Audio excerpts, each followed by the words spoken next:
दिल्ली की सियासत से निकल रहे हैं, उनका जवाब तलाशने की कोशिश करेंगे अपनी इस चर्चा में।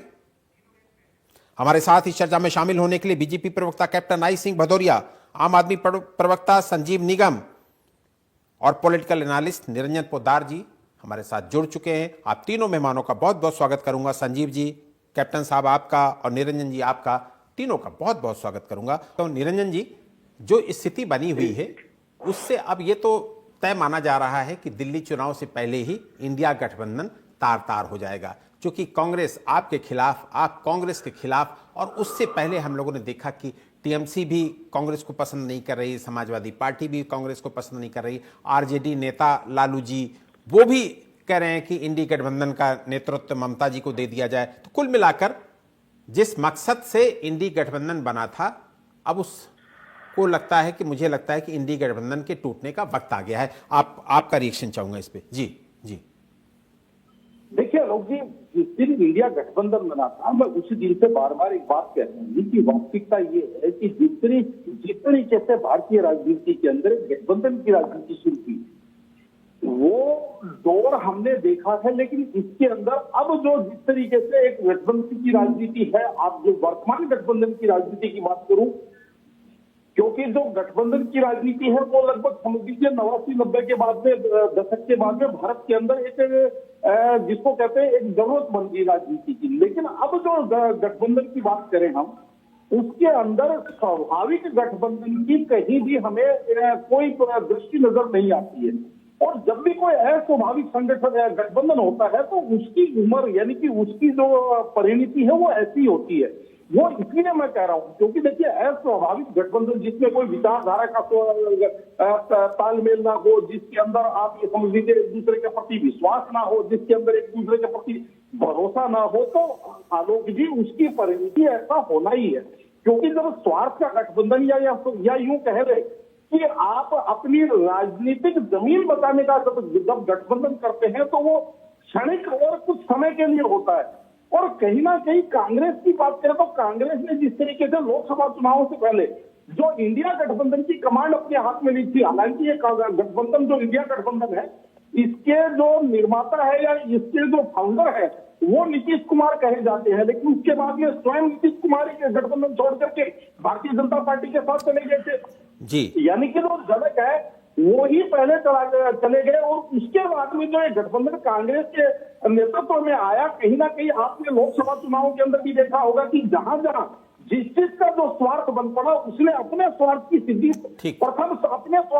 प्रथम रखी। चाहे इसके अंदर आप पश्चिम बंगाल की देखेंगे तो ममता बनर्जी ने जिस तरीके से आपने देखा होगा पहले कांग्रेस को 2 सीटें ऑफर करी और उसके बाद में 2 से भी हटा दिया।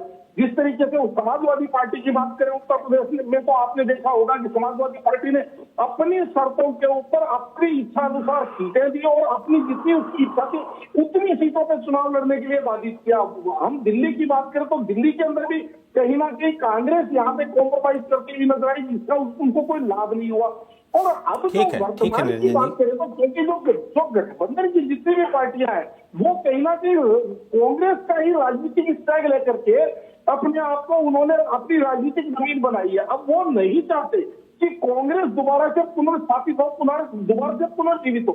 आज अगर कांग्रेस की बात करें हम दिल्ली के अंदर, तो निश्चित रूप से एक महत्वपूर्ण बात आपको बताना चाह रहा हूं। मेरी कांग्रेस के कई वरिष्ठ नेताओं से बात की, राष्ट्रीय लेवल के नेताओं से, तो इस बार जिस तरीके से राजनीति कर रही है कांग्रेस, उन्होंने जिस तरीके से आपने देखा होगा कि जो अपने 21 उम्मीदवारों को उतारा, सारे के सारे दिग्गज उम्मीदवारों को उतारा, उसके पीछे रणनीति ये है कि अभी तक जिस तरीके से भारतीय जनता पार्टी से कांग्रेस लड़ रही थी, अब कांग्रेस की रणनीति है कि पहले केजरीवाल को निपटाओ, क्योंकि भारतीय जनता पार्टी से लड़ाई हमारी लंबी चलेगी। लेकिन जिस तरीके से केजरीवाल ने यहाँ कांग्रेस की सारी राजनीतिक जमीन अपने अंदर समेट ली, तो कहीं ना कहीं पहले तो इसीलिए जिस तरीके से संदीप दीक्षित की बात करूं या जिस तरीके से देवेंद्र यादव जी की बात करूं, अपने कद्दावर नेताओं को इन्होंने मैदान में उतार दिया।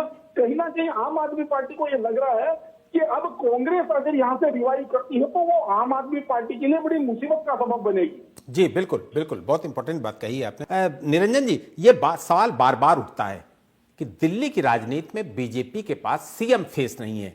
मुझे लगता है कि इस बार जो चर्चा हो रही है उसमें से केजरीवाल जी ने जो कहा है उस पर शायद कुछ दम नजर आती हो कि प्रवेश वर्मा को दिल्ली के सीएम फेस के तौर पर उतारा जाए। लेकिन अभी सारी चीजें बीजेपी ने स्पष्ट नहीं की हैं, लेकिन हो सकता है, क्योंकि केजरीवाल जी बार बार ये कह रहे हैं कि ऐसा होगा, ऐसा होगा, ऐसा होगा। ये कहीं ना कहीं बीजेपी को क्या कमजोर करने वाली बात नहीं है कि उनके पास सीएम फेस एक मजबूत चेहरा नहीं है?